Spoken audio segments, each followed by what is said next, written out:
Yes, all right, yes, oli ku Grosh TV. Nga bulijjo njagala kubanga nkubuzaako muganda wange nti wasiibye otya, ogamba otya, kansuubire nti gy'oli oli bulungi. Nate era ffenna nga bwe twagategedde nti si mawulire malungi ku sayidi y'omukulu Fikfa Maika oluvannyuma lw'okufiirwako maama we. So olunaku olwaleero nze Grosh TV oba Grosh wenkoledde vidiyo eno tutuuse e Kasana Luweero we bagenda okubanga baziika oba bagalamiza omwoyo gw'omugenzi maama wa Fikfa Maika. Wano wenkulaga bwe ziti enteekateeka sofa bwe ziri.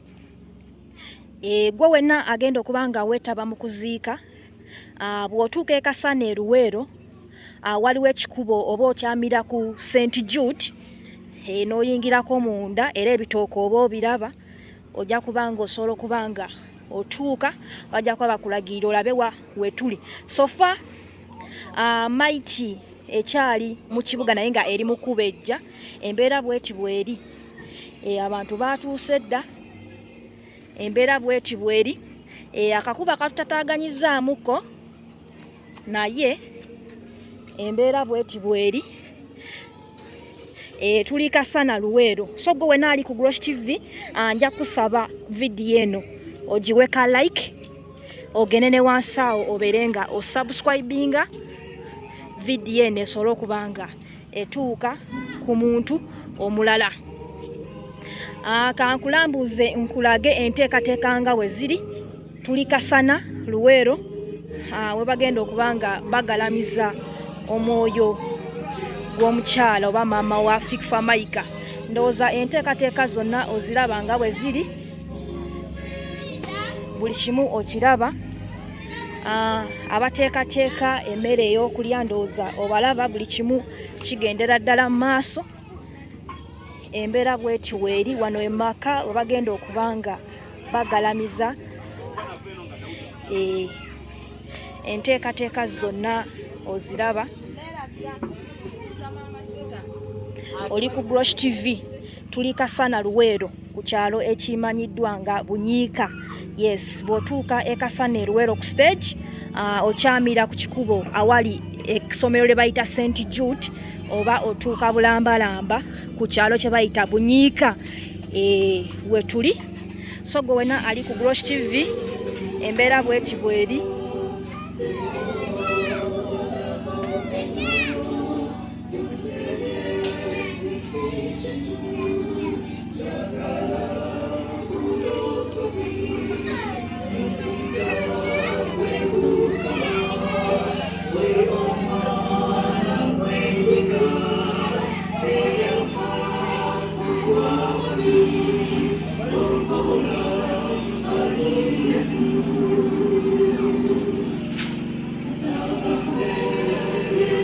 Oli ku Grosh TV embeera bweti bweri. Gwe wenna alaba akatambi kano wano tuli Kasana Luweero ku kitundu ekimanyiddwa nga Bunyiika. Embeera bweti bweri. Embeera bweti bweri naye nga kitalo nnyo, kitalo ddala. Katusabe omugenzi omukama omwoyo gwe agulamuze kisa. Embeera bweti bweri. Embeera bweti bweri. Ntegezeddwako nti Mighty eri mu kkubo ejja naye munnaye nga ffe we twewaayo okuba nti tubaweereza.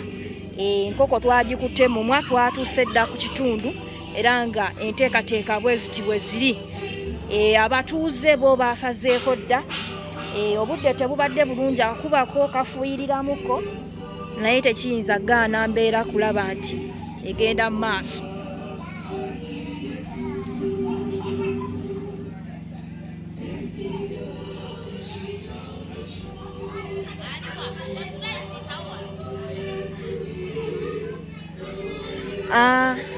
Maama wa Fikfa Maika agenda kuba aziikibwa olunaku olw'enkya ku ssaawa zijja kuba 8. Ajja kuba aziikibwa enkya ku ssaawa 8. Maama wa Fiki alese abaana babiri. Omukulu gwe tumanyi nga Fikfa Maika ne mutoowe amanyiddwa nga Gift be baana omukyala balese ababiri. Embeera bweti bweri, embeera bweti bweri, enteekateeka zigendera ddala mu maaso.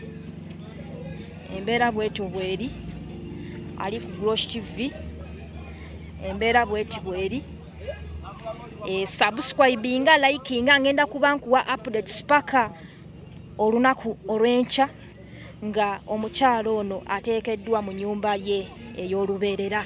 So oli ku Grosh TV, nja kusaba ogende wansi awo subscribinge, then osobola okomentinga okusinziira ku vidiyo eno nga oba ogirabye. Abo olaba abasiimuula obutebe, akakubo obwedda katonyerera, era nga gwe wenna agenda okuba nga yeetaba mu kuziika, nja kusaba nti otambulemu n'engatto emalayo, kubanga akasootoko kangi. So kati woba ojja nja kusaba otambulemu ne kambrera ekiba kisoboka, otambulemu ne jaketi oba sweta, oba osobola otambulemu n'engatto emalayo kubaako akasooto kawera. Nja kuwa endagiriro gwe wenna alaba vidiyo eno era agenda okwetaba mu kuziika kuno. Nakugambye nti bw'otuuka Kasana Luweero okyamira ku ssomero lye bayita St. Jude Primary School, then oyingira munda ku kyalo kye bayita Bunyiika, era okyamira ku kyaki kwennyininyini w'okyamira. Waliwo kyaki y'abalokole eri awo, Bunyiika Thanksgiving Church w'okyamira, ojja kuba oyingirako katini, tuli munda wano. Embeera bweti bweri, nkuwa updates eziri ku kitundu. Embeera bweti bweri, naye nga ntegezeddwako nti maiti eri mu kkubo ejja kuba etuuka. Gwe wakuumira bwekuumizi ku mukutu gwaffe guno ogwa Grosh TV, buli kimu tujja kuba tukikutuusaako embeera nga bw'etambula.